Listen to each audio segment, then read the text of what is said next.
이 밤에 하나님의 은혜와 평강이 여러분 모두에게 가득하시기를 주님의 이름으로 축복합니다. 여러분 오늘 이제 속회 예배를 들으신 분들은 오늘 성경 본문도 익숙하실 거고 또 설교 제목도 익숙하실 것입니다. 계속 제가 금요일에 설교할 때는 속회 공가로 설교를 하고 있는데요. 속회 공가도 읽어보고 또 오늘 본문을 읽어보면서도 속장 예배를 참 힘드시겠다라는 생각을 했습니다. 왜냐하면 이 본문을 속회 공가에 있는 내용을 가지고 담기에는 너무 짧아요. 너무 압축했어요. 그리고 제가 설교를 준비하지만 저도 핵심 포인트 몇 개만 할 수밖에 없습니다. 이 말씀도 해야 되는데 이 말씀도 해야 되는데 라고 생각은 하지만 시간 관계상 줄여야 되죠. 그리고 길게 한다고 또 다 기억에 남는 것도 아니더라고요. 그래서 어려우실 것 같아서 이 시간을 통해서 조금이나마 도움이 되었으면 좋겠습니다. 히브리서는 우리 지난주 공과에서는 사도행전을 봐서 스토리가 있고 이야기가 있고 사건이 있어서 그래도 조금 덜 어렵습니다. 사도행전은 좀 덜 어려워요. 근데 히브리서는 좀 어렵습니다. 어려운 이유가 몇 가지 있는데요. 하나는 구약 성서적인 여러 가지 배경을 알아야 된다는 점이 어렵고요. 또한 글 자체가 논문 형식입니다. 우리가 보기에는 그냥 읽는 것 같지만 그 당시 문학적 기법으로는 논문 형식을 빌려서 사람들을 설득하고 있는 과정이에요.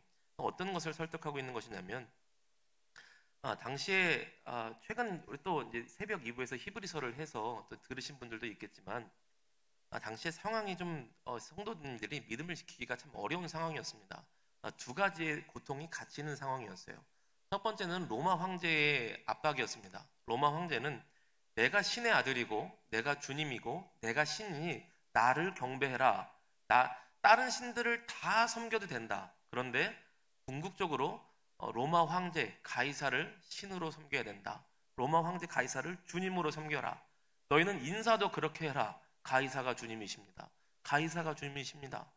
그럼 우리가 방금 설교 시작할 때 할렐루야라고 인사했는데요. 이게 얼마나 복받은 인사인지 모르겠습니다. 로마 신의 성도들은 가이사가 주님이십니다. 이런 인사를 해야만 했던 상황이 로마에 살고 있던 그리스도인들의 고통이었습니다. 그렇게 사는 게 얼마나 힘들었겠어요. 그리스도인들은 로마 황제요. 당신은 황제로서는 우리가 인정을 합니다. 섬기겠습니다. 왕으로 섬기겠습니다. 우리는 당신의 백성입니다. 그러나 당신은 주님은 아니십니다. 이 말을 했다가 고통을 당하기 시작한 거죠. 고난을 당하기 시작하고 순교를 당하기 시작했습니다. 근데 이것도 힘든데 또 한쪽에 어려움이 있었습니다. 어떤 어려움이냐면 유대인들 가운데 예수님을 믿지 않는 유대인들이 예수님을 믿는 유대인들을 핍박하기 시작한 거예요. 대표적으로 사도 바울 같은 사람이 있죠. 사도 바울은 그렇게 핍박을 하다가 예수님을 믿고 주님의 사도가 되었습니다. 그런데 아직 그 바울과 같은 사람들, 심지어 내가 바울을 죽이기 전에는 먹지도 자지도 않겠다고 결심한 사람들이 40명 있을 만큼 그렇게 따라다닐 만큼 예수님을 믿는 유대인들을 핍박하고자 결심한 사람들이 굉장히 많았습니다.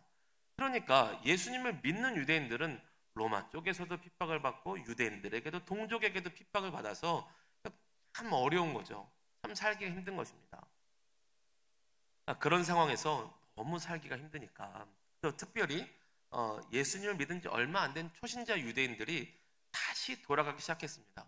아니 내가 뭐 예수님 안 믿는다고 하나님 안 믿는 것도 아니고 신앙을 버린 것도 아니고 뭐 나쁜 건 아니지 않나? 라고 하면서 돌아가는 사람들이 생기기 시작했어요. 그래서 히브리서가 기록이 된 것입니다. 예수님을 통하여서 어떻게 구약의 율법이 완성되었는지, 예수님이 모든 선지자보다 얼마나 높은 분이신지, 예수님이 모세보다 뛰어나시고 천사보다 뛰어나시고 또 안식일을 완성하시고 구약의 모든 제사 제도를 완성하시고 희생 제사를 완성하신 분이 예수님이시다라는 내용이 1장부터 10장까지 이어지는 겁니다. 그리고 그 예수님을 믿는 믿음의 경주를 이어가야 됩니다라는 내용이 11장 이후로 나오는 것이죠.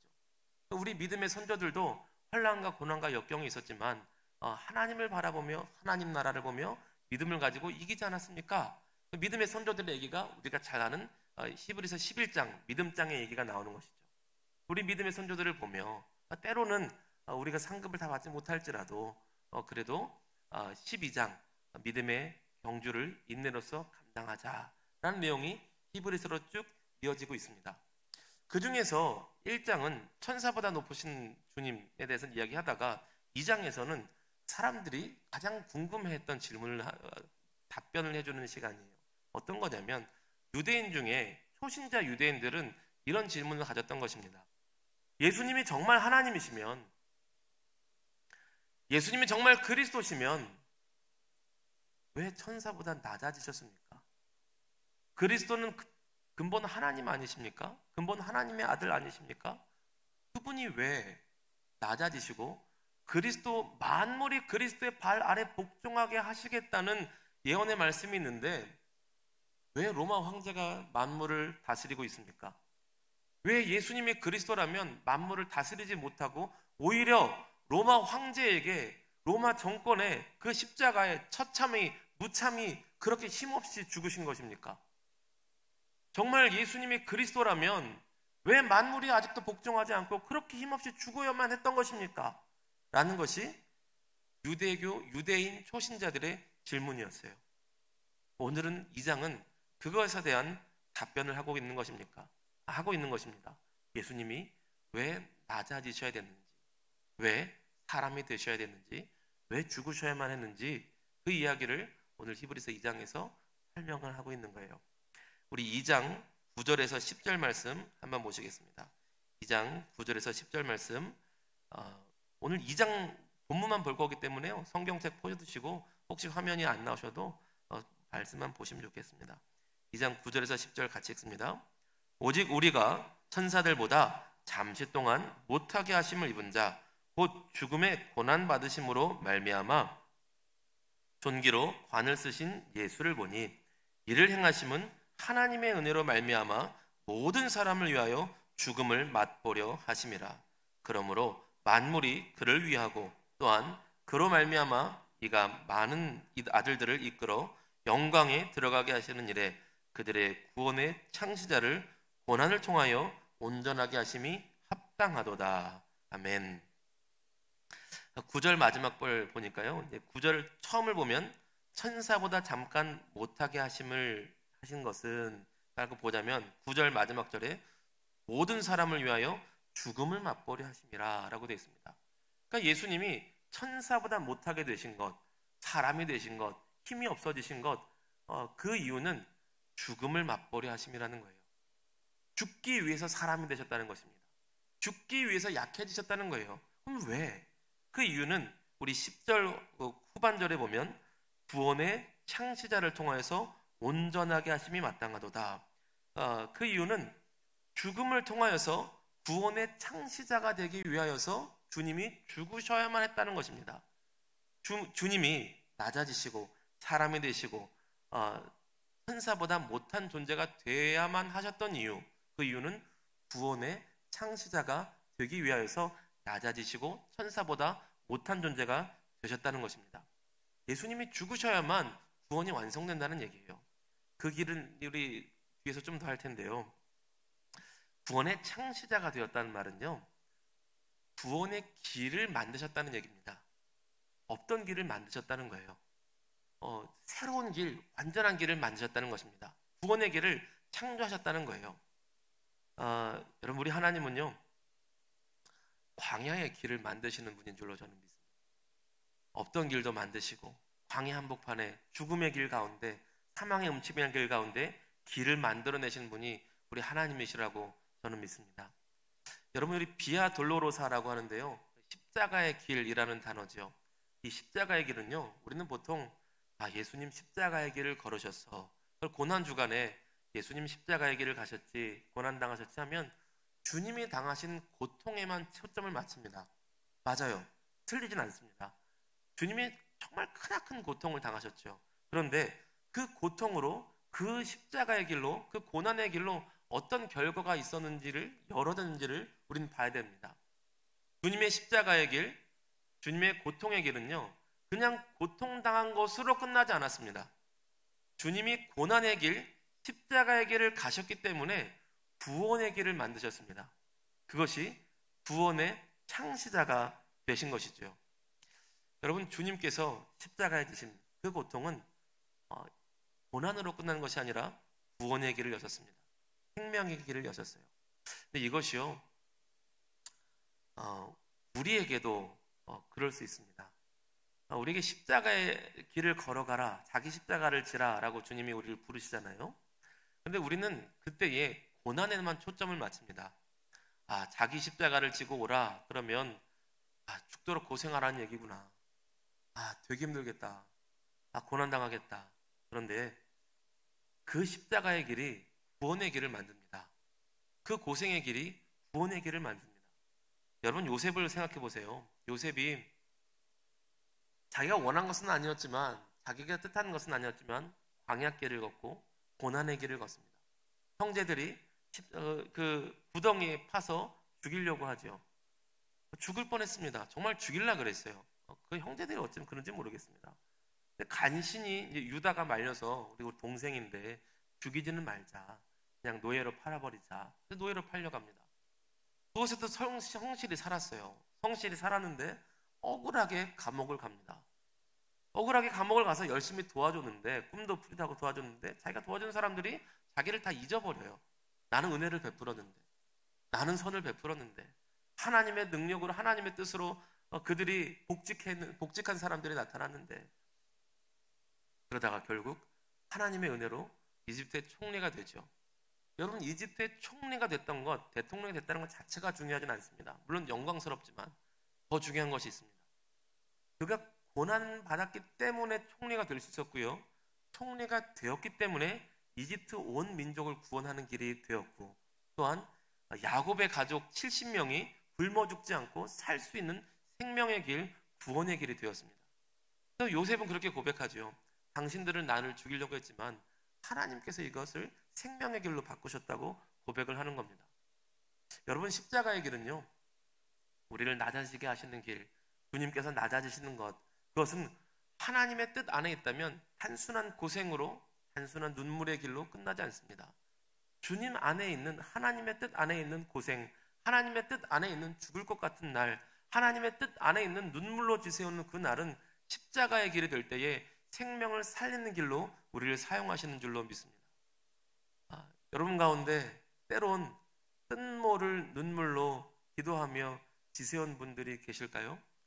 그런 시간을 지나오신 분도 계실까요? 간절히 소원하기는 그것이 주님 안에서 생명의 길로 바꾸게 하실 줄로 믿습니다. 여러분, 광야길을 걸어갈 때에, 십자가 같은 길을 걸어갈 때에 단순히 나 혼자만의 고상으로 끝나는 것이 아니라 하나님께서 그 길로 함께 하실 때에 주 예수의 고난이 구원의 창시자가 되시고 구원의 길을 만드셨던 것처럼 여러분의 광야길이, 여러분의 십자가의 길이, 여러분의 눈물의 기도가 그것으로 끝나는 것이 아니라 여러분의 삶을 통해 생명을 구원하는 놀라운 생명의 길, 구원의 길로, 은혜의 통로, 구원의 통로로 사용해 주실 줄로 믿습니다. 또한 예수님의 그 십자가 죽으심이요, 우리를 구원하시는 것으로만 끝나는 것이 아니라 우리의 존재를 바꿔주셨습니다. 우리 2장 11절 말씀 한번 보시겠습니다. 2장 11절 같이 읽겠습니다. 거룩하게 하시는 이와 거룩하게 함을 입은 자들이 다 한 근원에서 난지라. 그러므로 형제라 부르시기를 부끄러워 아니하시고. 아멘. 거룩하게 하시는 이와 거룩하게 함을 입은 자들이 한 근원에서 난지라. 그러므로 형제라 부르시기를 부끄러워하지 아니하셨다라고 합니다. 거룩하게 하시는 이는 예수님이세요. 거룩하게 함을 입은 자는 죄 사함을 받은 성도입니다. 그러니까 나예요, 나. 이 본문에서 거룩하게 함을 입은 자는 괄호해 놓고 나라고 읽으시면 됩니다. 그런데 거룩하게 하시는 이는 예수님이세요. 근데 그 예수님과 내가 한 근원에서 나게 되었다는 것입니다. 그 한 근원이라 함은 성부 하나님이시죠. 예수님이야 당연히 성부 하나님으로부터 말미암았고 하나님이시니까요. 그런데 우리들도 성부 하나님으로 말미암아 다시 태어난 하나님을 근원으로 하는 하나님의 자녀가 되었다는 것입니다. 그래서 예수님께서 우리를 형제라고 부르기를 부끄러워 아니하셨대요. 이게 그냥 들으면 감흥이 없는데요. 제가 이 말씀을 기도하면서 감히 이렇게 적용해 봤습니다. 예수님, 이 말씀 그대로면 예수님이 형제라고 부르시기를 부끄러워하지 아니하셨다고 그러면 예수님, 제가 이렇게 불러도 되나요? 형, 큰 형님, 이렇게 불러도 되나요? 근데 한 번 했는데요, 마음이 너무 떨리는 거예요. 막 벼락 맞아 죽으면 어떡하지? 막 그런 마음이 들더라고요. 그런데 저는 감히 그래도 되나 떨리는데 말씀 그대로라면 예수님은 나는 너를 그렇게 생각한다 라는 말씀이잖아요. 여러분, 우리 권사님들은 어떠세요? 이 말씀 그대로라면 예수님께 우리가 평소엔 주님 해야 되지만 이 말씀 그대로라면 큰오빠, 야, 이래도 되는 거 아니겠습니까? 우리는 이러다가 큰일 나는 거 아니야? 떨리지만 예수님은 내가 너의 큰형님 되기를, 내가 너의 큰오빠 되기를 부끄러워하지 않는다 라는 말씀이시잖아요. 감히. 그런데 성경 말씀 보니까 예수님이 야, 나는 너는 더 이상 종이 아니야. 너는 내 친구야. 너는 내 신부야. 너는 내 형제야. 넌 내 혈육이야. 내 가족이야. 라고 부르시는 것이 예수님의 뜻이라는 것입니다. 이 말씀 보다가 예전에 어떤 노래 가사가 생각이 났어요. 시입니다. 시였다가 이게 가사가 됐어요. 이 시 가사가 너무 좋아서 가요 가사가 됐고 인기 있는 가요가 됐습니다. 아마 첫 줄만 들어도 아실 것 같은데 제가 인내하고 끝까지 다 읽어볼 겁니다. 가사를 읽어드릴게요. 이런 가사입니다. 네가 만약 외로울 때면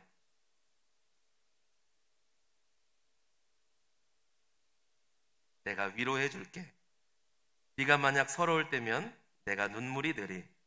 어두운 밤 험한 길 갈 때 내가 너의 등불이 되리.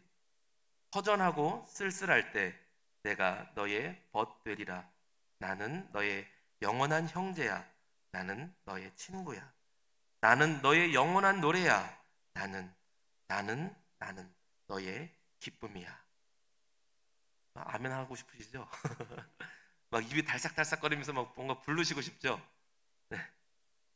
이 시는 원래 윤한기 목사님이 쓰셨던 시예요. 자기가 처음 예수님 만날 때 인생이 너무 방황하다가 거듭나고 예수님 자기를 만나 주실 때 주님 주셨던 마음, 그러더니 그 말씀이 성경에 있는 거죠. 얘야, 네가 너무 곤고하고 슬프고 힘드니 내가 너의 형제야. 내가 너의 친구야. 내가 너의 기쁨이야. 내가 너의 노래야. 너와 영원히 함께 할 거야. 라는 거듭날 때 기쁨에 들었던 그 말씀을 시로 적었고 이게 너무 좋아서 가사로 만든 거죠. 그리고 동생이었던 윤복희 권사님이 이 노래를 불렀습니다. 여러분이란 노래죠. 나는 너의 뭐래가 그런 노래죠. 네. 너무 당시에는 1979년에 이 노래가 나온 걸로 아는데요. 그 80년대에 윤복희 권사님이 거의 한류처럼 세계 여러 나라를 다니면서 이 노래를 불렀다고 알고 있습니다. 윤한기 목사님이 방황하다가 주님 만나고 위로함을 얻고 삶을 얻은 것처럼 심지어 한 10년 전쯤에 그렇게 거친 사람이었던 임재범이라는 사람이 나는 가수다 나와서 자기가 그리스도인이 되어서 이 노래를 부르고 주님을 고백했던 것처럼 주님은 윤한기 목사님뿐만 아니라 오늘도 우리의 친구가 되시고 우리의 형제가 되시고 우리의 혈육과 가족이 되셔서 나의 등 뒤에도 계시고 나의 앞길도 인도하시며 나와 함께 하시는 주님이 바로 우리 예수님이신 줄로 믿습니다. 이 예수님께서요, 우리를 가족으로 삼아주시고 또한 살아갈 산 소망과 살아갈 힘과 능력을 주시는 분이세요. 우리 2장 14절에서 16절 말씀 한번 같이 읽어보시겠습니다. 2장 14절에서 16절입니다. 같이 읽습니다. 자녀들은 혈과 육에 속하였음에 그도 또한 같은 모양으로 혈과 육을 함께 지니심은 죽음을 통하여 죽음의 세력을 잡은 자 곧 마귀를 멸하시며 또 죽기를 무수함으로 한평생 매어 종로를 타는 모든 자들을 놓아주려 하심이니 이는 확실히 천사들을 붙들어 주려 하심이 아니요 오직 아브라함의 자손을 붙들어 주려 하심이니라. 아멘. 예수님께서 우리가 같이 죽음을 겪을 수밖에 없는 사람이 되신 것은 마귀의 세력을 멸하시고, 또한 그를 통하여서 마귀의 세력, 사망 권세에 붙잡혀 있는 자들을 놓아주시고 그 아브라함의 자손들을 붙들어 주시려고 우리 같은 인간의 몸이 되셨다는 것입니다. 여러분, 사망 권세는요, 우리 첫사람 아담 이후에 인간의 죄를 통하여서 사망 권세가 들어오게 되었죠. 죄악의 권세가 사망의 권세고, 마귀는 그 죄의 권세를 가지고 인간을 종노릇하게 만듭니다. 죽음이란 것, 그 사망의 그림자가 있으니 사망의 그림자를 통해서 아픔과 질병과 고통과 서로 다툼과 탐욕과 탐심으로 서로 것을 빼앗는 이 인간 세상 속에 이 사망 권세의 두려움, 죽음의 두려움, 어두움의 두려움 속에 그것에 종노릇하는 것이 인간 세상의 삶이지요. 주님께서는 사망이라는 권세를 본인이 사망하심으로써, 죽으심으로써 사망의 권세를 완전히 무너뜨리셨다는 것입니다. 이 마귀의 권세를 멸하셨다는 것은요, 마귀란 존재를 지우셨다는 것이 아니라 마귀가 가지고 있는 사망의 권세를 무력화시키셨다는 것입니다. 어떻게 무력화를 시키셨냐면, 예수님께서 사람을 되셔서 죽으셨는데 그냥 죽으신 것이 아니라 모든 사람의 죄를 짊어진 대속 제물로 죽으셨다는 거예요. 우리가 최근에 히브리서를 공부하고 레위기 제사 말씀을 공부하면서 온 세상 사람들 가운데 다른 사람을 대신해서 제물이 될 수 있는 자격은 예수님밖에 없다는 얘기를 했습니다. 왜 그렇죠? 예수님만 흠이 없으시니까. 예수님만 죄가 없으십니까? 제사 제도에서 레위기에서 주님께 바쳐질 수 있는 제물은요, 흠이 없어야 됩니다. 근데 온 세상 그 누구도 주님 앞에 제물로 바쳐질 수 있는 자격이 없어요. 왜냐하면 다 흠이 있으니까요. 다 죄가 있으니까요. 예수님은 유일하게 죄가 없으십니다. 예수님은 유일하게 모든 시험을 이기셨습니다. 그래서 예수님은 유일하게 하나님 앞에 제물로 바쳐질 수 있는, 다른 사람의 죄를 위해서 대신 죽으실 수 있는 자격이 있으신 거예요. 그런데 마침 그분이 근본 하나님이시잖아요. 그러니까 그 대속의 능력, 그 피의 능력, 그 보혈의 능력이 영원한 겁니다.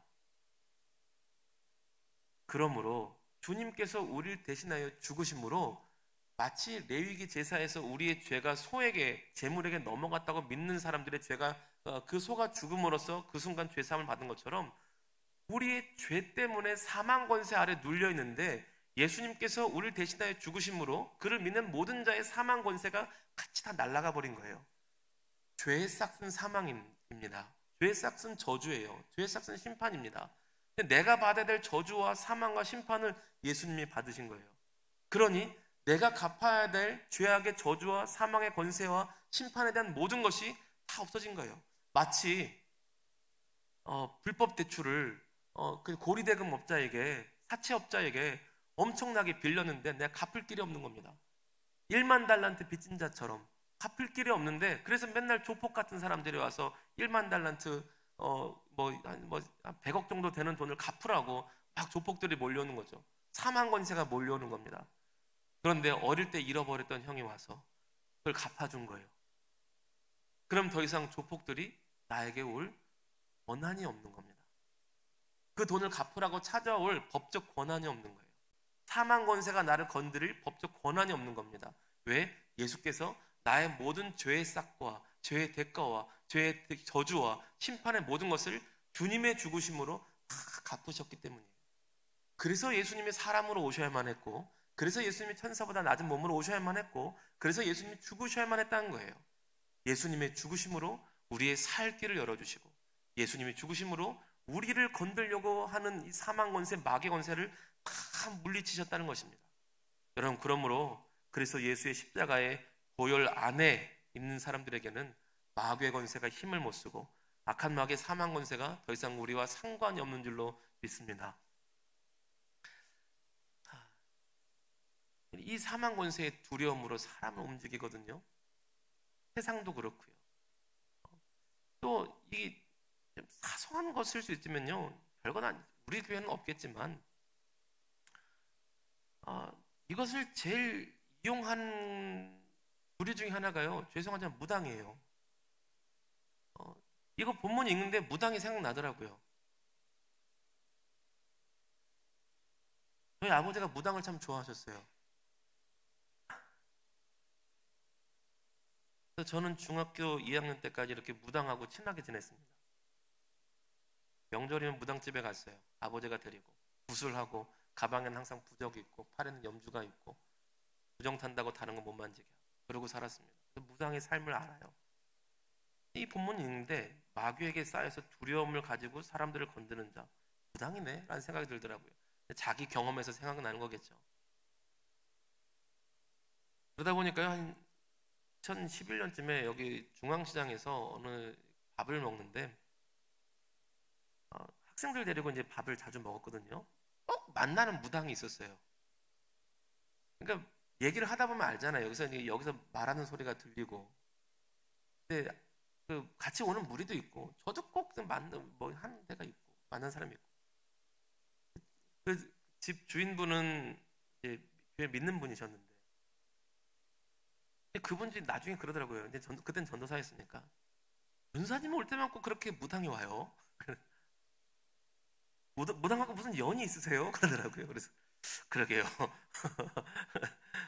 그러던 어느 날 이 무당이 밥 먹고 있는데 그날 이제 학생들 데리고 밥을 먹이는데 담배를 피는 거예요. 밥 먹는데 식당 안에서 식당 밖에서 펴도 짜증이 나는데 밥 먹는데 옆 테이블에서 담배를 피는 거예요. 그래서 말을 걸었죠. 아주머니 밥 먹는데 꺼주시죠. 정중하게. 남자들도 같이 있더라고요. 아주머니 무당인지 뭔지 알게 뭐예요. 제가 무당님 할 건 아니잖아요. 그래서 아줌마 밥 먹는데 담배 좀 꺼주시죠. 했더니 그 아줌마가 숟가락을 탁 놓더라고요. 그러면서 저한테 하는 말이 믿으려면 똑바로 믿어! 그러시더라고요. 나 잘 믿는데 아니 담배는 지가 펴놓고 왜 나한테 성질을 내지? 그래서 내가 쥐보고 똑바로 믿으라 그랬나? 담배 좀 꺼달라 그랬지. 예, 아주머니 믿는 건 내가 알아서 할 테니까 식당이니까 학생도 있고 어린이도 있지 않습니까? 담배 좀 꺼주시죠. 내가 학생이 있는 것 때문에 참는 거야? 그러면서 이제 끄더라고요. 근데 껐으면 될 텐데 뭐가 자존심이 상했나 봐요. 갑자기 하는 말이 자네 아버지 있지? 그래서 있죠. 있죠. 있어요. 있어. 근데 거기서 뭔가를 딱 맞췄으면 좋은데 뭔가를 못 맞췄어요. 근데 하는 말이 아버지 칠순잔치 하지 마. 큰일 나 그러더라고요. 그래서 재밌다. 이게 사람의 두려움을 가지고 조종하는 거지 않습니까? 칠순잔치 하면 왜요? 무슨 일이 생겨요? 칠순잔치 화가 생겨요? 뭐 집이 망해요? 이렇게 막 이제 사람들이 하니까. 그래서 아 그래요? 그래서 아줌마 나랑 내기할래요? 내가 우리 아버지 칠순잔치 하면 큰일이 생기나 안 생기나 아줌마 나랑 내기합시다. 그러면 전 내기합시다 할 줄 알았어요. 아니야 하지마. 칠순잔치 하지마. 큰일 나. 그래서 아줌마 나를 봐요. 땅 보고 얘기하지 말고 나를 봐요. 내기합시다. 내가 칠순잔치해서 일이 생기나 안 생기나 나랑 내기합시다. 제가 가진 자신감은 뭐겠어요?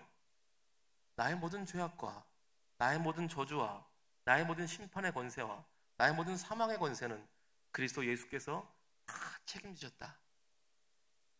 여기서 담대함이 있는 거죠. 여기서 자신감 있는 거예요. 아줌마 나랑 내기합시다. 잘 걸렸다. 아줌마 나랑 내기하자고. 가지 마요. 나랑 내기합시다.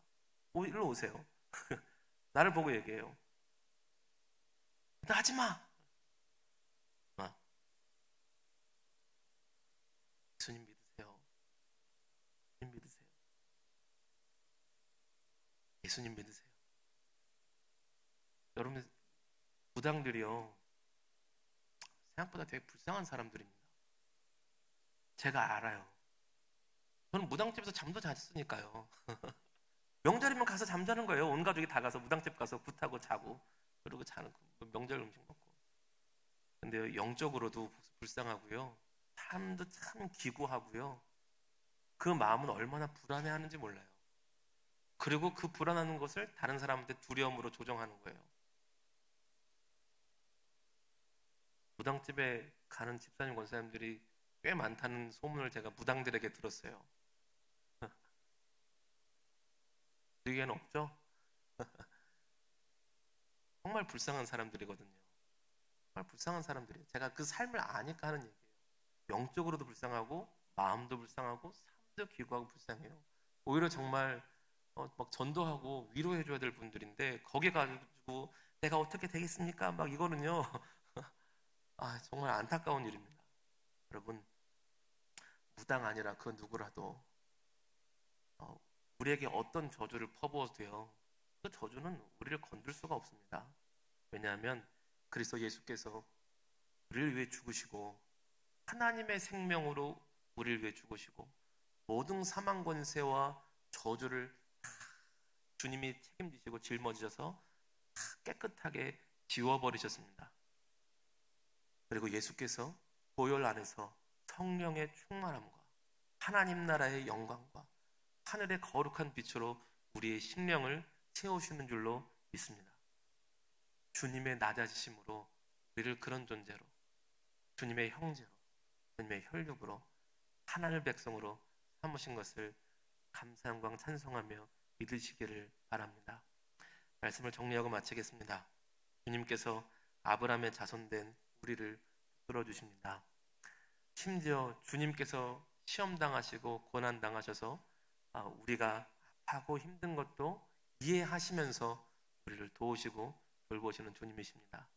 그 주님의 은혜, 우리를 형제로, 혈육으로, 가족으로 모든 사망 권세와 저주를 다 없애버리시고 하늘의 영광으로 채워주신 주님과 함께 이 땅에 발붙이고 살아가나 거룩한 하늘 영광, 하늘 시민권자로 살아갈 수 있는 여러분 모두가 되시기를 주님의 이름으로 축복합니다.